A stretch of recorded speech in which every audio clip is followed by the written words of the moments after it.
Hey guys, it's Tombox here. Welcome to MST.TV. I've got an exciting preview deck profile for you guys featuring Thunder Dragon's post Soul Fusion. Now, because it is preview, we have proxies in here. You guys can play that game. Count how many proxies I used to make this entire deck profile. All up to you. Leave it down in the comment section below. And if there are texts that you don't agree with, you can also leave that down in the comment section below as well, and give me your suggestion down there too, because this is more or less a foundation deck profile. You guys can use it just, well, I guess as a template or a foundation for you guys to start your build and then tune it to your own liking. I've tuned this build to my liking because I've been doing a lot of online play, so it's a bit more tuned for online testing. But if there's things that you want to change, by all means, just change it. I will also show you guys a combo near the end. So it's just basic opening plays that you should know how to do. Just because your hand looks like there's nothing to do doesn't necessarily mean there's nothing there. Now, I want to give a huge shout out to my most recent Patreon. We have Michael Tremere. Thank you for pledging. I hope you enjoy your stay here, and don't forget to request some proxies when new, I guess, archetypes come out. And that's your privilege as a Patreon. Now, let's get into this. Main deck, extra deck. Don't exactly have a side deck unless you really want to see it. It's really basic. It's evenly matched, all that junk. But let's start with the main deck. So let's start the build off with one of the most important monsters that you want to open with in this entire deck. Batteryman Solar. Mainly because he's a Thunder monster, but upon summoning, you can send a Thunder monster from the deck to the graveyard, giving you a Foolish Burial, much like an Armageddon Knight.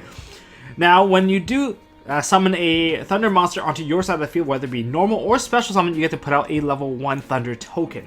And that is very important because it lets you go into your extra deck a little quicker and open up your zones a little quicker, so you can go into some Summer Summoner. That's a really hard word to say, but this is one of your key cards, and because if you are able to shove in a Thunder Dragon monster into the graveyard, you can start activating your Thunder Dragon Dark, your Thunder Dragon Hawk, and Thunder Dragon Beast in the graveyard to actually get things going and go into the extra deck, which is why he is a very crucial part of your deck. And in the Invoke build, I didn't need to use him because there's a conflict between which monster do I want to normal summon, but without the Invoke stuff, clearly this is the #1 choice that you want to see in your opening hand. But even if you don't open with him, doesn't mean you can't play. But of course, into the rest of the build, Thunder Dragons, remember they did come ultra in Legendary Collection Kaiba collection, or yeah, Kaiba. And of course, Thunder Dragon. You can run 3 of these. I believe in OCG they're not even running the Thunder Dragons themselves because it's kind of pointless for them, because they only go into the extra deck cards, and they are playing a more of a graveyard based card or a graveyard based deck. Now we have triple Thunder Dragon Dark. I'm gonna use their TCG names because my proxies, they are featuring the OCG names, but I will give you guys the proper name. This is Thunder Dragon Dark. Of course, you can ditch this from your hand to add a Thunder Dragon Dark from the deck to your hand. You can add 1 copy, and it's hard once per turn. However, if this card is sent from field to grave or banished, you can add any Thunder Dragon card from the deck to the hand, which is amazing because it counts for field to grave and anywhere to banish. So this is one of your very key component search cards in the entire deck. Yeah, very crucial. Then we have arguably one of the most important cards in the entire deck. In fact, I think most of these cards are pretty important. They all serve a different purpose. We have Thunder Dragon Hawk. Hawk acts as a monster reviver. It can revive it from the banish pile or from the graveyard. Note that it does not target. You just ditch it, and then your opponent will have to guess which one you're going to revive. But since you can revive from the banish pile, it just makes it very hard for your opponent to counter this, unless of course they have Call by the Grave. Call by the Grave, sending this away, it's pretty painful. But this is a 3 of, because this is one of your key combo starters. If you have this card plus a Batteryman Solar, which is one of the combos I will showcase, you'll see where this can actually lead into setting up some pretty nasty things for your opponent to deal with. Then we have a pair of Beastol Thunder Dragon, or this would be known as Thunder Dragon Roar. Now this is a level 6, so you're mixing darks and lights, 6s and 5s. This one in particular is very useful when it gets banished because it leads on to multiple plays, and it's most likely going to be one of your key targets to get ash. Just because I'm showcasing the profile, that doesn't mean I'm not going to also reveal the weakness. So this is the one card that perhaps you want to ash. I guess the other card you want to ash would be the Thunder Dragon Dark. But this one, because it acts much like a tour guide, when this card is banished or sent from field to grave, you get to special summon any Thunder Dragon monster from the deck onto the field. And it goes back to your hand during the end phase, which means you can use the hand effect if you're just using it to actually add a card to your hand. Yeah, this is a really deadly card because you can special summon out Thunder Dragon Dark, and if you activated Avian or anything like that, or Thunder Dragon Hawk, that means you can turn that Thunder Dragon Dark into your Thunder Dragon Colossus, which then will also give you another search. There's a lot of synergistic plays that comes from this deck, so that's something to be aware of. So yeah, this is when you ditch this card from your hand, you get to add back one of your Thunder Dragon monsters. Oh, as for Thunder Dragon Hawk, when you banish this or send this from field to grave, you get to Magical Mallet your hand. So yeah, this one is just add a card back to your hand from banish or grave. If you ditch it, or if it gets banished, of course you get the really sexy summon from the deck. Then we have the hand trap, Thunder Dragon Matrix. Thunder Dragon Matrix is, well, the egg. I guess you use it to go into Linkuriboh if you have really nothing to play, but Linkuriboh does open up the zone and your opponent will have to, well, chump one of their attacks thanks to your Linkuriboh making one of their attacks 0. When this card is ditched during the damage step or whenever, you can target one of your Thunder monsters you control and then permanently give it 500 attack. Yeah, it's permanent gain with 2000 defense, although it's not exactly the best card. It is one of your alternative openings if you don't have Thunder Dragon, or so not Thunder Dragon, but Battery Man Solar. If this card gets sent from field to grave, which is when you go into that Linkuriboh per se, or when you go into some Summoner, you get to add another copy of Thunder Dragon Matrix to your hand. So this is how they kind of cycle themselves. Now, being a light and dark deck, you do have Chaos Monster. I'll show you the Chaos Monster I'm running right in a bit. Hand trap wise, Triple Drone Lockbird. This deck is so locked down on searching. If you're actually unable to search and you're locked out of a search, you realize that your plays are cut short very quickly. So you kind of want to do that to your opponent, and every deck is just kind of suffering from draw lock syndrome, where once you get draw locked, your whole turn is kind of, well, ended. Yeah, it's basically over at that point. Because the only real Thunder Dragon you can really activate are the Hawk and Roar, but all the other ones from, like the ones that add cards to your hand, yeah, they're not available anymore. So you can't activate Thunder Dragon or Thunder Dragon Dark, and it's just not going to be great. So yeah, triple Droll, triple Ash, because did you know the super rare variant of Ash right now is like $35? I mean, yay for the reprint, but still, oh my god, that thing really spiked up in price. Triple Ash because you want to stop stuff. You want to stop Thunder Dragons. I've been playing a lot of mirror matches, which is why I went with Ash, although Ogre is considerably a bit more useful if you want to deal with the Goki. But it's still a very hard thing to deal with. Then I run the one Chaos Monster. I want to play more, let's be honest, I want to play more BLS, because if you're able to banish, say, a Light and a Dark, if I'm able to banish a Thunder Dragon Roar, or a Thunder Dragon, I suppose a Thunder Dragon Dark, it's really beneficial. Or if I am able to banish it with, like, of course, with the light, of course, you need one light and one dark. You get so many pluses. You get to push big plays. You get to add the fusion and perhaps play the fusion, and you just go off. And you have also a 3k beat stick that can remove one of the potential threats on the board as well. So you create something that your opponent has to deal with. And there's a huge body. This thing can already be very lethal by itself, but if you pair it with another combo, you're pushing for an OTK whenever you draw into a Blackluster Soldier. Which is why I kind of want to run 3, but then again, of course, you get 3 of you brick pretty bad. Okay, on to the spells. This is a must play. You have to play triple Gold Sark because the banishing will immediately trigger off some of these effects and you just get stuff for free. I don't see why you would not. This is basically a spell card tour guide. It's almost like E-Telly, especially when you banish out Thunder Dragon Roar, and Roar summons out a Thunder Dragon Dark. Dark, well, if you activate any Thunder card from your hand, now you can turn that into Colossus, and then that will net you a plus. So you're just getting pluses from just playing this, and this is not even once per turn, so you can proc off many of those. And if you have a really, really bad hand, then you can put away a Hawk, and then you can use Hawk to cycle out your hand. Or if you have like triple Thunder Dragon, man, who doesn't want to put that away? Or you can use it to actually net plus if you use a Thunder Dragon into a Hawk. You know, that's another possibility. This thing is just amazing. I am not running Allure of Darkness because I don't exactly have that many dark targets. I have 6, although I understand that most of them are searchable. Sometimes I do want to use their effect, but if I don't draw into it, it just kind of sucks. A pair of fusion. Some are considering running the third fusion. I am also considering the third fusion over the super poly. I am running one copy of super poly as well because I like to fuse off my opponent's thunder dragons. It works out, and I also like to fuse off my opponent's dark stuff as well, just to kind of throw a wrench in their plans when I put out Starving Venom. But yeah, that's just an option here for me, and I don't mind throwing your card away because there's usually just extra fodder. But Thunder Dragon Fusion, you get to recycle your deck, and I think I'm kind of down with my ratio now with in terms of my extra deck. So you get to shuffle stuff back in. This is your recursion card, this is your recyclability, so that you can actually outgrind your opponent. Thunder Dragon deck is super grindy if you can force them that way. Another spell, one instant fusion for one target only.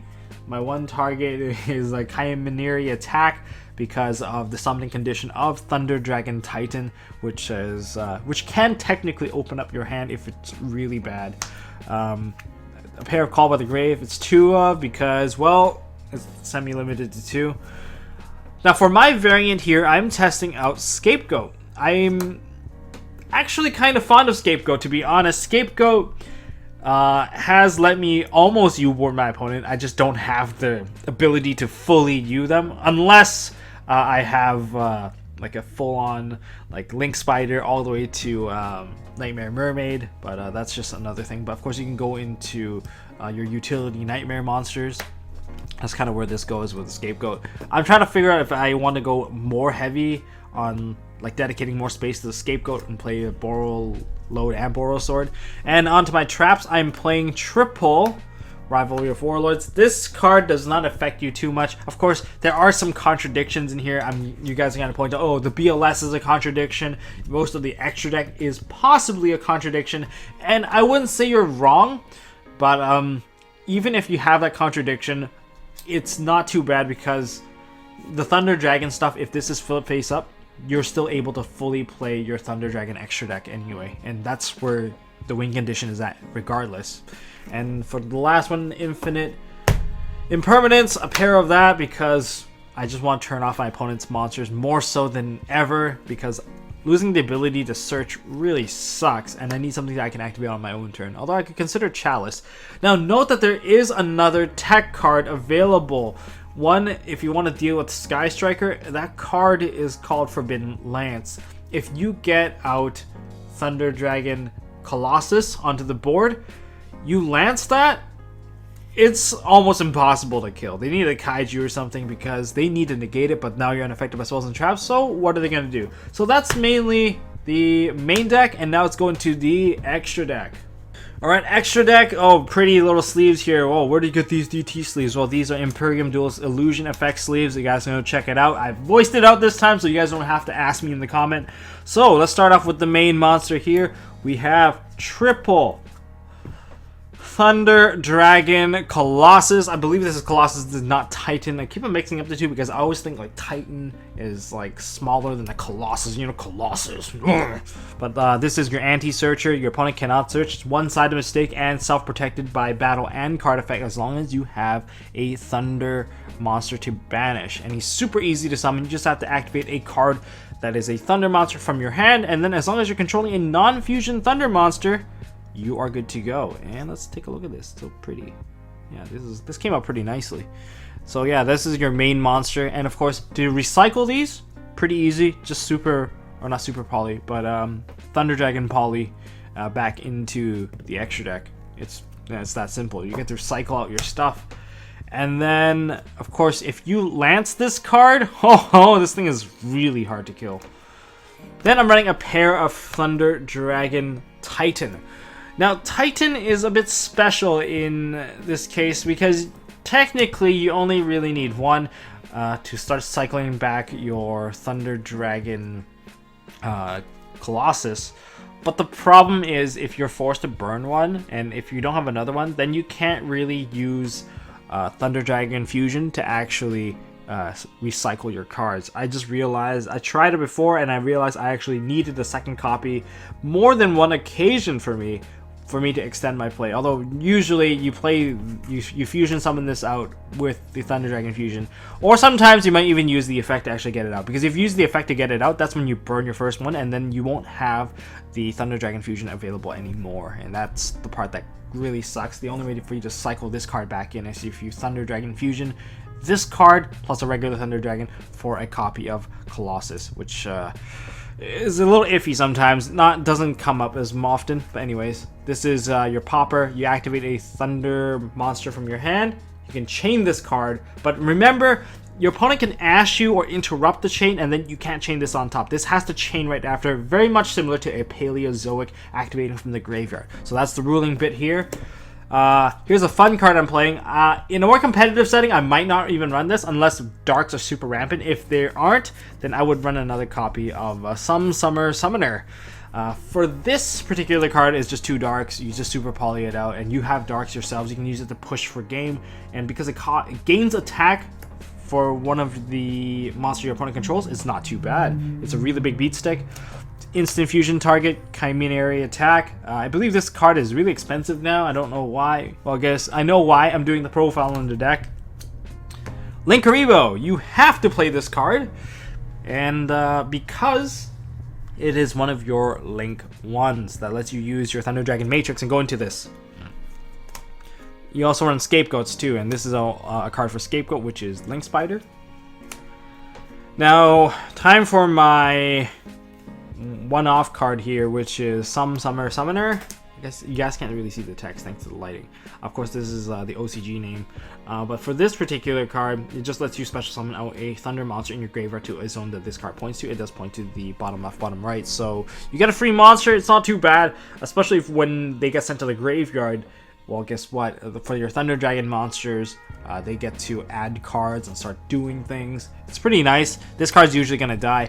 Or you can convert this card into a triple play, which I'll show you, which is one of the sillier plays that I don't recommend you guys doing unless you really just love shutting your opponent down from searching any card whatsoever. Lovely. Anyways, regardless, moving on, let's go into the Nightmare package. Nightmare, Cerberus, let's do it this way, Cerberus, Unicorn, and Phoenix. So you got Nightmare, Cerberus, Unicorn, and Phoenix, standard utility here, removal, back row removal, monster removal, but I am running 1 copy of Mermaid. Note that the deck is super reliant on the extra deck, and the reason why I shoved this card in, you guys don't have to if you don't want to, the reason why I shoved it in is because there have been multiple occasions where I have a Phoenix stuck up here and I just couldn't get rid of it because I already wasted my my Unicorn, so I got a bit stuck. So I kind of want to use the Mermaid, and there have been one occasion where my opponent gave me the Ibli and then I was stuck with it, and I couldn't really link it off. So that's when I decided to shove in, you know what, hey, let's put a Mermaid in, let's see how that goes. You know what, it's been pretty helpful, even though it does weaken the entire board, so it makes it harder to kill your opponent, but your guys are usually beefy enough anyway. And one odd occasion that did happen, which was Scapegoat into Link Spider, Mermaid, and they got the U board, which is a really weak U board, but nonetheless a U board that did give me a 4-card draw afterwards, so that's something to talk about. And as for my last card, I have a Borolo Dragon. Now consider that you can switch this out for a Boro Sword as well, and you can just switch up the entire extra deck. If you don't want to play the Goat engine, just don't run the Goats and just switch it out for something a bit more utilitarian.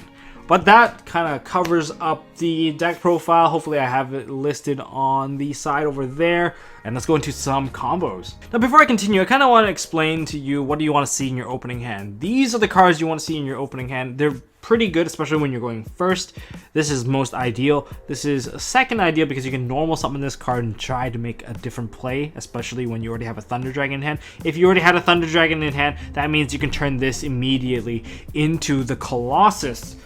But if you have Avian, that means you can revive anything that you toss into the graveyard. So overall, every single one of these cards are capable of filling a card in the graveyard that is a Thunder monster, which ultimately is what you want to get started. So for this combo, we're going to feature Batteryman Solar and the Thunder Dragon Hawk right in your hand. So this is going to be a pretty decent opening. Most other variants, this is kind of the one that you want to go for. These three Rivalry Warlords can be anything else. Let's kick things off, summoning out the Batteryman Solar. You can summon out to the zones. It doesn't really matter for you because you want to open up your zones to the sides anyway. So perhaps these are the easier zones to open with. Normal summon, effect. I'm going to send out Thunder Dragon Roar into the graveyard because this one actually leads to more combos. And now I'm going to activate Thunder Dragon Hawk by discarding it, and your opponent can respond. Usually there won't be very many responses in the very first turn. Now you can summon out the Thunder Dragon Roar. I believe you can summon this one in any mode, but for the monster summoned out by this, that changes. Now Solar will activate and summon out a token. You can get rid of this token and the Thunder Dragon Roar by converting it into some summoner. I'm just gonna put it right over here so you can actually see it. So you're gonna go into that effect of Thunder Dragon Roar. Roar will now go into a plus because that didn't cost you anything. You can go into a Thunder Dragon Dark. And now because it did activate the Thunder Dragon Hawk, you can just convert this now into actual pluses. And go into your very first Thunder Dragon Colossus. Effect of Thunder Dragon Dark. You get to add yourself another card. You can add yourself a Hawk, or if you want yourself a Hand Trap, that's a different story. You can go ahead and add yourself a Thunder Dragon Matrix if you want. You can go for the Hawk. In this case, I kind of prefer to go with Thunder Dragon Fusion, just in case you want to perform a fusion later on, because it's very free to actually get into that play. And then you still have a Solar, so you can convert this one out as well. You can just tribute it, and now you have a double play. Now, if you want to be silly and you want to push it even further, I get that your opponent, oh, what if you double Widow Anchors and turns them both off? Well, let's hope that your opponent has triple Widow Anchor because, okay, this is as far as I would normally go, but if you really want to, like, just push the envelope here, you can go with a third one as well, because this is, of course, not a fusion monster, but it is a thunder monster, so you can immediately just open with 3, and maybe your opponent can break it, maybe they can't, but they need to be able to somehow destroy all of these. Winged Dragon of Raw Sphere mode will hurt like a charm, so if you actually do have a Rivalry of Warlords, this is the point where you flip it and you just hope for the best. Yeah, it's pretty deadly if you do this. It's pretty annoying, in fact, because a Sky Striker deck, they usually have the out of being the Widow Anchor, but if they don't have enough Widow Anchors, they can't get into their engage, they can't get into Shizuku, and overall it just kind of sucks, but you know, you guys kind of get the idea. Rivalry would kind of shut most of it down anyway, but that's typically not always in your hand. So your options are you can go into a triple Thunder Dragon Colossus, which I don't really recommend doing. Save some of your resources, although you can technically Thunder Dragon Fusion some of the stuff back. Okay, now I'm going to highlight how Gold Sark works on different hand sides. So starting off with Gold Sark by itself. Oh my god, how good is this card? Well, this is a 1 card access to your Colossus. You activate Gold Sark, and the card that you're gonna ditch, if it's by itself and you have no other cards in your hand, you just top deck this, you go ahead and ditch yourself you banish this particular card, Thunder Dragon Dark. Dark will now activate, and now you can fetch this card, Thunder Dragon Hawk. This is in your hand now. Activate this, special summon this, tribute that, and you got yourself a Thunder Dragon Colossus. That's a 1 card Colossus right there. If you guys don't know how to do it, now you do. It's pretty simple. It's like a 3-line play, not too that many cards. Let's go on to the next one. So if you only have a Gold Sark and a regular Thunder Dragon, you actually have 2 lines of play. If you want to get more card advantage, then you would go ditch the Thunder Dragon and you would add yourself, well, both Thunder Dragon at once. There we go. And then you play Gold Sark. Gold Sark into Thunder Dragon Roar. Roar will now summon out Thunder Dragon Hawk. And from here, you will go ahead and, because you already activated a Thunder Dragon, you can just tribute this one off, and you go into your Thunder Dragon Colossus. Effect of the Avian or the Hawk, we're going to shuffle in the 2 Thunder Dragons, and then maybe you'll draw 2 cards and maybe get your hand fixed. This is not too bad. You get to fix your hand and you get to revive perhaps your Thunder Dragon Roar again, so that's okay. But this could be 2 random cards that you might not know. That's only if you want to replenish your hand size, because you went from 2 cards to 3 cards to +1 kind of play. If you're not into that, well, we can move on to the next one. So this one's a little bit different. Rather than having a Thunder Dragon you can ditch, you have a Thunder Dragon that you can normal summon. If you have Solar Batteryman, that play really extends a lot further with the Gold Sark, because you can fill the board with a ton of different monsters and maintain card advantage. I'm not going to really showcase that because you guys can kind of put 1 and 1 together. But for this one, for Gold Sark, we're going to Gold Sark into the Beast. So we are going into Thunder Dragon Roar. Roar's effect, we're going to go into Thunder Dragon Dark. Okay. Now, normally you can just activate the effect. Yay, now you can turn it into something else. But what if you just normal summon out this card and now you perform a Link Summon? You link into some Summoner, and then you can activate the effect of both the Thunder Dragon Dark and the Matrix. So that means you get to add a card. I'm going to add a Hawk, and I'm going to, well, the only card I can add is the other Matrix. So I went from 2 cards to 3.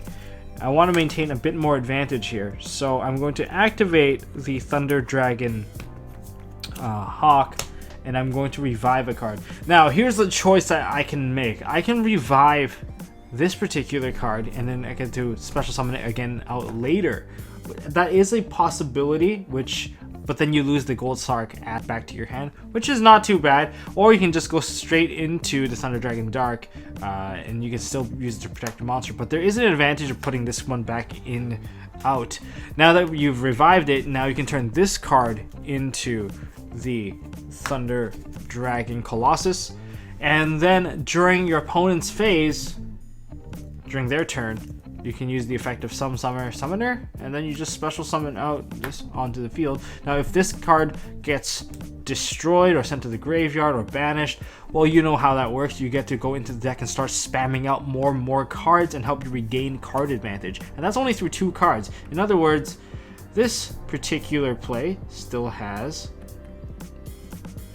2 other cards in hand, or more cards on the field, depending on how it plays out. This is why it's quite devastating to let you open with a monster plus a Gold Sark, because this card, it automatically let you use the card that you sarked away, which normally it almost feels like it's Dragon Ruler-esque. Okay, 1 Saki opening, and then finally 1 opening where it's just a bunch of Thunder Dragon monsters, and we'll just talk about how you would play that out. If you have an opening like this, you can just go into Batteryman Solar effect. Depending on if your opponent ashes you or not, you can change up how you play it. Remember, you should be adaptive, but in the case that nothing happens, then you can ditch out a Thunder Dragon Roar into the grave. Why do you want to toss this one into the grave in particular? It's because if this monster is on the field, you can use it as a material, whereas if you straight up just banish it, you don't get as much advantage with it being banished straight up, because you can't really use it to continue to combo. So I'm going to go into Gold Sark, and Gold Sark is going to fetch a card straight to your hand, and we're going to add, of course, the Thunder Dragon Hawk through the banishing of Thunder Dragon Dark. Now you can activate Thunder Dragon Hawk and revive this particular card, and then the effect of Solar is going to summon out a token. Now you play it out like the very first combo. You can just start linking. You link it off, and now we get our Summoner. Man, I really hate saying that now. Okay, so that's fine, and because we did activate our Thunder Dragon Hawk earlier, we can convert this into plus into going straight into our big boy Colossus. And my boy Colossus, Thunder Dragon Fat Ass, is now going to special summon another card. There's 1 card that also offers a plus, and we all know who that is, and that is going to be Thunder Dragon Matrix. You can summon in defense mode. It has to be defense mode. And now you can convert this into another one. And then effect, you will be able to add another matrix to hand. Wow, such benefits. Much wow. In any case, this board is pretty easy to establish. Now, in serious talk here, there are two Thunder Dragons that you probably want to open in particular. One would be the Hand Trap, the Thunder Dragon Matrix, and the other one would be the Thunder Dragon Hawk, because this one's able to revive stuff, and once you revive stuff, you've activated a Thunder monster from your hand, which lets you go into the extract. These are the two most ideal ones, because if you open with the Egg here, as long as you're paired with a regular Thunder Dragon, or you're paired with a Bolt Thunder Dragon, you're good to go, because then you can convert the egg immediately to something else. And if you're able to protect your Thunder Dragon Colossus by banishing the Bolt, your opponent will have to think twice before doing any sort of destruction-based attack onto your dudes, because you'll start to advance your play forward and they will fall really behind because of this. So this is a pretty good opening. But because these two, you want to see these because you can ditch it, and then if you open with either of these two, you're able to go into your extract. The one card that you really don't want to open with, which is why this one's a 2 of, it is the Thunder Dragon Roar. Roar is harder to manipulate because you need something in the graveyard before you can toss this. It doesn't put a monster on the field. It's really good when it gets banished, but when it's not banished and it's stuck in your hand and it's not doing anything, this is not the most beneficial card, I would have to say. But these are the ones you want to open. You technically have a third opener, which is Batteryman Solar. This one just enables everything because it just sets up the graveyard for you. It acts as a Bolt or a regular Thunder Dragon, where you just throw something in there and then you can activate everything else that's in your hand and can turn into one of your big beefy boys. So yeah, I don't know what else I can say, but this is the kind of like the plays you want to see. These and these, not so much that. So that's my rundown for the opening hands of Thunder Dragons. That's all I got for this video, guys. If you guys enjoyed this video and learned something, hit me up with a thumbs up. If you didn't enjoy it, well, feel free to hit the thumbs down. Now I'm actually okay with it. And if you guys want to see more stuff from MST.TV, well, hit the subscribe button. I am going to judge at YCS Niagara, so if you guys are going there, I will see you guys there.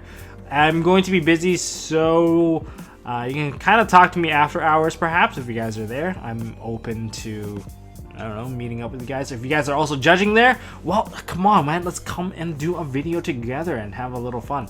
Until next time, well, don't forget to hold on to your MST.TV, and I will be seeing you in the next one.